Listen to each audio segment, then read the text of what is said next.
이 시간 주신 하나님의 말씀은 역대상 13장 1절에서 14절 말씀입니다.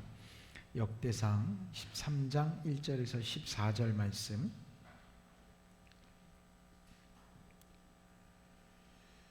제가 읽겠습니다. 다윗이 천부장과 백부장 곧 모든 지휘관과 더불어 의논하고 다윗이 이스라엘의 온 회중에게 이르되 만일 너희가 좋게 여기고 또 우리의 하나님 여호와께로 말미암았으면 우리가 이스라엘 온 땅에 남아있는 우리 형제와 또 초원이 딸린 성읍에 사는 제사장과 레위 사람에게 전령을 보내 그들을 우리에게로 모이게 하고 우리가 우리 하나님의 궤를 우리에게로 옮겨오자 사울 때에는 우리가 궤 앞에서 묻지 아니하였느니라 하매 뭇 백성이 눈이 이 일을 좋게 여김으로 온 회중이 그대로 행하겠다 한지라. 이에 다윗이 애굽의 시올 시내에서부터 하맛 어기까지 온 이스라엘을 불러 모으고 기럇 여아림에서부터 하나님의 궤를 메어오고자 할세 다윗이 온 이스라엘을 거느리고 바알라 곧 유다에 속한 기럇 여아림에 올라가서 여호와 하나님의 궤를 메어오려 하니 이는 여호와께서 두 그룹 사이에 계심으로 그러한 이름으로 일컬음을 받았더라. 하나님의 궤를 새 수레에 싣고 아비나답의 집에서 나오는데 우사와 아히오는 수레를 몰며 다윗과 이스라엘 온 무리는 하나님 앞에서 힘을 다하여 뛰놀며 노래하며 수금과 비파와 소고와 제금과 나팔로 연주하니라. 기돈의 타작마당에 이르러서는 소들이 뛰므로 우사가 손을 펴서 궤를 붙들었더니 우사가 손을 펴서 궤를 붙듦으로 말미암아 여호와께서 진노하사 치심에 그가 거기 하나님 앞에서 죽으니라. 여호와께서 우사의 몸을 찢으셨으므로 다윗이 노하여 그곳을 베레스 우사라 부르니 그 이름이 오늘까지 이르니라.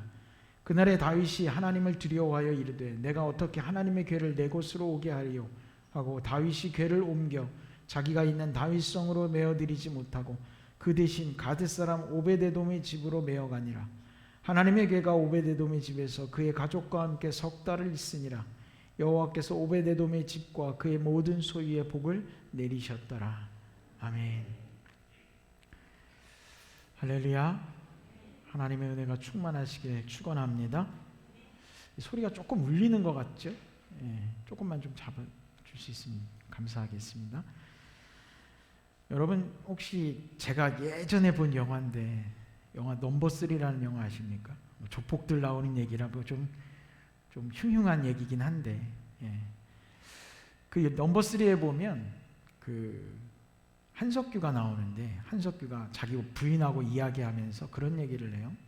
서로 얼마나 믿냐라는 거예요. 부인이 남편에게 남편이 또 부인에게 얘기하면서 당신은 나를 얼마나 믿냐라고 하는데 한석규가 그 부인이었던 오연수에게 이미연인가요? 이렇게 얘기를 해요. 난 당신을 51%를 믿는다라고 얘기를 해요. 51%. 그러니까 부인은 조금 삐져요. 왜 100% 믿지 못하고 51%를 믿냐. 근데 그 영화 말미에 한석규가 그 이유를 얘기합니다.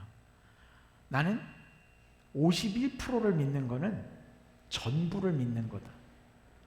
49%를 믿는 건 2% 차이지만 전혀 믿지 않는 거다라는 이야기를 해요. 소리가 조금 고르지 못한 점 양해해 주시고요. 그냥 계속 말씀을 이어갈게요. 51%를 믿는다는 건 결국 전부를 믿는 거다라는 얘기를 하거든요. 근데 사실 우리가 퍼센트로 보면 51%나 49%는 2%밖에 차이가 나지 않아요. 얼마 차이가 나지 않는 건데 굉장히 큰 차이의 결과를 보여주고 있다는 것을 알 수 있어요. 여러분 성경 말씀에 오늘 나오는 두 사람이 나오죠. 우사와 오벳에돔이라는 사람이 나옵니다. 이 두 사람의 차이가 한 사람은 죽고 한 사람은 축복을 받는 결과를 만들어줬어요. 우리가 잘 알고 있는 분들도 많이 계실 거예요. 이 말씀에 의해서 하나님의 언약궤를 끌고 가는 수레에 갑자기 널뛰니까 우사는 잡으려고 했어요. 떨어지면 안 되니까. 그런데 그 잡으려고 했던 우사는 하나님이 죽이셨어요. 그리고 더 이상 다윗이 두려워서 하나님의 언약궤를 가져가지 못하고 그냥 오벳에돔이라고 하는 사람 집에 얼른 갖다 놓은 거예요. 그리고 미처 가져오지 못하게 됐는데 그 오베데돔의 집에 3개월 동안 있었어요. 오늘 말씀에 보면 석 달 동안 있었다고 얘기하거든요. 그런데 오베데돔의 집은 축복을 받았어요.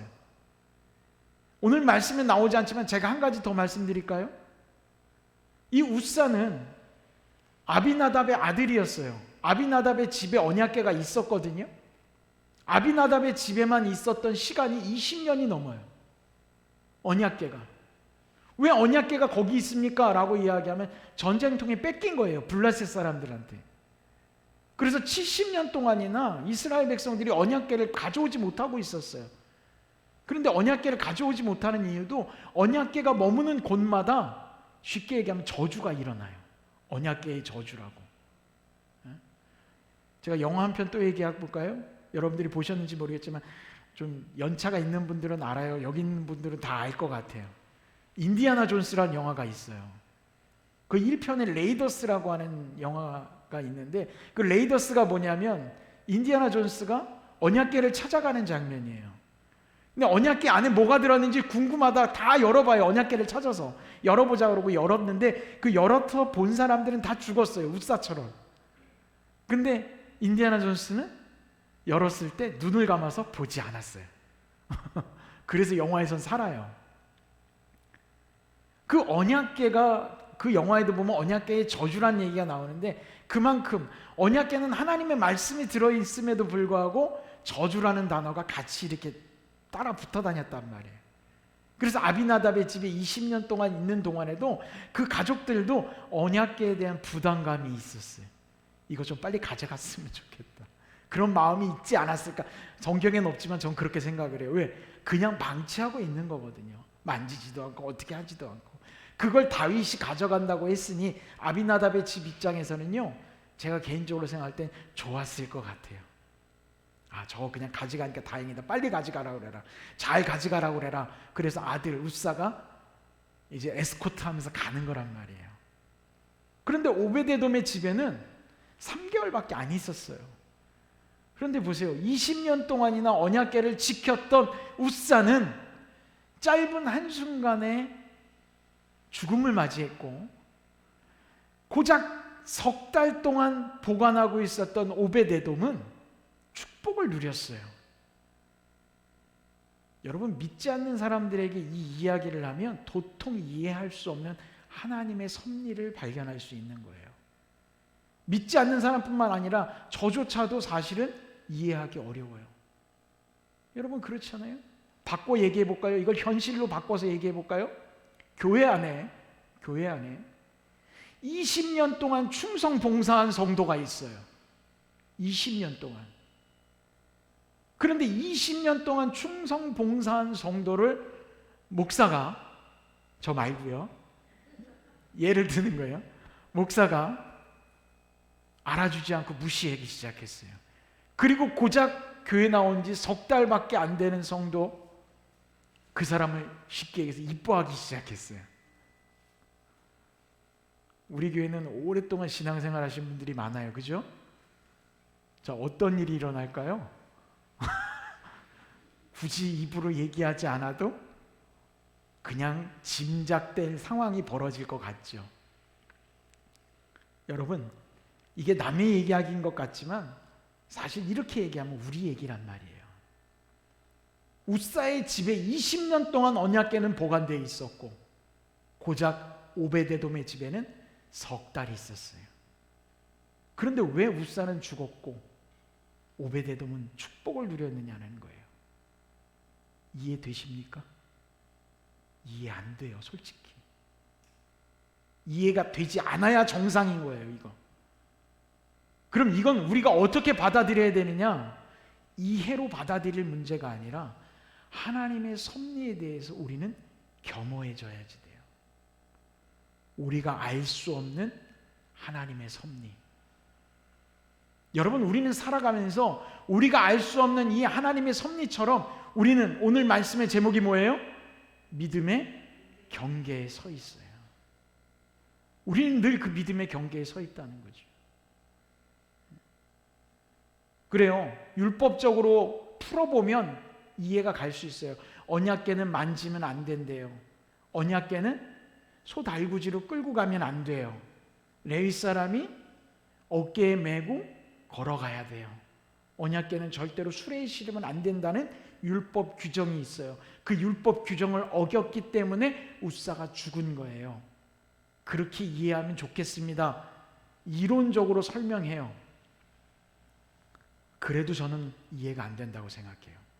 왜? 제가 앞서서 설명했잖아요. 20년 동안 충성 봉사한 성도가 열심히 20년 동안 충성 봉사했는데 한 번의 실수를 했다고 만약에 사람들이 그를 외면해 버린다면 그가 어떻게 되겠어요? 한 번의 실수로 죽음을 맞이해요? 이해가 되십니까? 안 되는 거예요. 사람의 이해로는. 그런데 하나님의 섭리로 이해가 아니라 우리는 그 상황을 받아들여야지 되는 거예요. 여기서 그 상황을 받아들인 사람이 있어요. 그게 누구냐? 바로 오벳에돔이라는 거예요. 다윗도 두려웠고 사람들도 두려웠어요. 갑자기 두려워졌어요. 여러분, 오늘 이 언약궤를 운반하기로 결정한 것은 다윗 혼자의 생각이 아니었어요. 말씀 첫머리에 보면 다윗이 천부장과 백부장과 모든 지휘관과 더불어 의논했다라고 성경은 기록하고 있어요. 그들은 다 같이 모여서 의논했어요. 그리고 언약궤를 이스라엘로 가지고 오는 건 너무나도 선하고 아름다운 일이에요. 그 선하고 아름다운 일들을 사람들이 모여서 결정했고 그들이 힘써서 하기로 결정했어요. 그런데 여기에 빠져 있는 게 있다는 거예요. 그들이 의논했는데 전적으로 그들의 의논은 좋았지만 거기에 빠져 있는 것이 한 가지가 있었으니 바로 하나님의 뜻이었어요. 하나님의 율법, 하나님의 뜻, 하나님의 계획은 빠진 채로 그걸 가지고 오는 거죠. 그러다가 웃사가 죽게 되고 다윗과 뭇 사람들은 두려워하기 시작했어요. 그래서 12절에 그날의 다윗이 하나님을 두려워하여 라고 분명히 기록하고 있어요. 우리가 다윗을 생각할 때 뭐라고 그래요? 다윗은 용감한 사람이라고 기억하잖아요. 그런데 다윗도 두려워하는 게 있어요. 바로 하나님을 두려워했어요. 그래서 오벳에돔의 집에 머물게 했어요. 자, 여러분, 오벳에돔이 누군지 아세요? 뭐 하는 사람일까요? 오벳에돔은 역대상 15장 말씀 좀 뒤로 넘어가 보면 몇 군데 나와요. 역대상 15장 18절에 보면 이런 얘기가 나와요. 오벳에돔에 대해서. 한번 보실래요? 역대상 15장 18절인데 그 다음으로 그들의 형제 스가랴와 벤과 야하시엘과 스미라못과 여히엘과 운니와 엘리압과 분야와 마아세야와 마띠디아와 엘리블레우와 믹네야와 문지기 오벳에돔. 오벳에돔 뭐 하는 사람이에요? 문지기예요. 악인의 장막의 첫날보다 성전 문지기가 하루의 성전 문지기가 좋다라는 거예요. 오벳에돔은 뭐 한 사람이에요? 성전의 문지기였어요. 그리고 조금 가면 더 나와요. 오벳에돔에게 맡겨진 것이 있어요. 24절, 15장 24절을 보세요. 이렇게 나와요. 제사장 스바냐와 요사박과 느다넬과 아미세와 스가랴와 분야와 엘리에셀은 하나님의 궤 앞에서 나팔을 부는 자요 오벳에돔과 여이하는 궤 앞에서 문을 지키는 자이더라. 역시 문지기로 나와요. 제가 문지기란 말을 왜 하냐면 아비나답, 웃사의 집안과 오벳에돔의 집안을 스펙으로 비교 한번 해보려고 그래요. 여러분, 아비나답과 웃사의 집안은 대대로 하나님의 일을 했던 제사장 집안이었고 그들은 귀한 집안이라고 치부됐던 자들이에요. 그러나 오벳에돔은 그냥 문지기였어요. 그랬던 문지기 오벳에돔의 집안에 축복이 임했다는 사실입니다. 할렐루야. 하나님은요 20년이냐 석 달이냐 중요하지 않아요. 제사장의 집안이냐 문지기의 집안이냐 중요하지 않아요. 하나님이 중요하게 여기시는 건 그곳에 하나님의 뜻이 있느냐 없느냐, 오직 그것이 가장 중요한 거예요. 저는 우리 교회 모든 성도들이 하나님의 뜻을 받아들일 수 있는 성도들이 되시길 바랍니다. 내가 이해할 수 없는 하나님의 섭리이지만 그것을 받아들일 수 있어야죠. 오늘 이제 다윗이 큰일 났어요. 두려웠죠? 그랬더니 그 다윗이 한순간에 바뀝니다. 여러분, 오벳에돔의 집에 이제 그 언약궤가 들어가게 되는데, 자, 지금까지는 수레에 싣고 왔잖아요. 그죠? 수레에 싣고 왔어요. 지금까지는 나팔도 불고 춤추고 노래하며 신나서 수레에 싣고 왔는데, 웃사가 죽고 나니까 어떻게 돼요? 갑자기 수레에 실린 게 아니에요. 오늘 성경 말씀에 보면 7절에 13장 7절에 보면 수레를 몰며라는 말이 나오거든요. 분명히. 그런데 오벳에돔의 집에 갈 때 어떻게 가나 보세요. 13절에 나옵니다. 가드 사람 오벳에돔의 집으로 메어가니라 라고 되어 있어요. 어떻게 했어요? 어깨에 맨 거예요. 누가 와서 가르쳐주고 당신들이 몰라서 이걸 수레에 실었나 본데 이건 어깨에 매는 거였어요 라고 얘기한 게 아니라 이미 알고 있었다는 거예요. 이게 굉장히 무서운 얘기입니다, 여러분.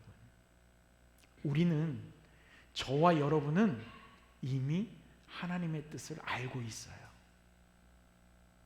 모르십니까? 알고 있어요. 저는 성도들하고 상담을 하거나 얘기를 할 때마다 제가 그런 얘기를 가끔 들어요. 목사님 말씀 맞고 하나님 뜻도 알겠어요. 그런데 라고 자기 얘기를 해요. 저는 그 얘기를 들으면 참 마음이 아파요. 왜? 웃사의 결과가 보이기 시작하기 때문에 그래요. 우리는 알고 있다면, 하나님의 뜻을 안다면 우리는 분명히 하나님의 뜻대로 가야지 됩니다. 여러분, 왜 말씀의 제목을 믿음의 경계에 서다라고 제가 말씀을 드리냐면, 우리는 늘 그 경계에 서 있기 때문에 그래요. 이렇게. 다윗은 몰랐던 게 아니에요. 천부장이 몰랐을까요? 백부장이 몰랐을까요? 사람들이 몰랐겠어요? 다 알고 있었어요. 그러나 속히 빨리 언약궤를 가지고 온다면 사람들도 좋아하고 하나님도 좋아하지 않으실까라고 하는 자신의 착각에 사로잡힌 거죠. 우리는 그 믿음의 착각을 벗어버려야 돼요.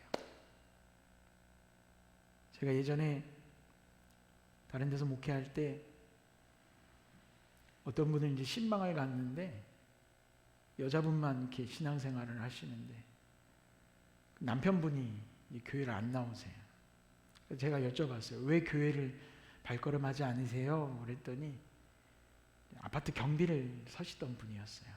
24시간 근무하시고 24시간을 쉬시는 거예요. 그러니까 2교대를 하시죠. 얼마나 피곤해요. 근데 주일날 근무가 잡히면 나올 수가 없어요. 그래요? 그런데 주일날 또 쉬는 날이 있을 거 아니에요.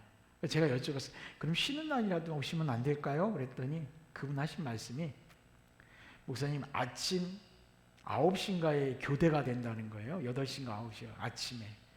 그럼 밤을 꼬박 쓰고 제가 오면 집에 가서 자야 돼요.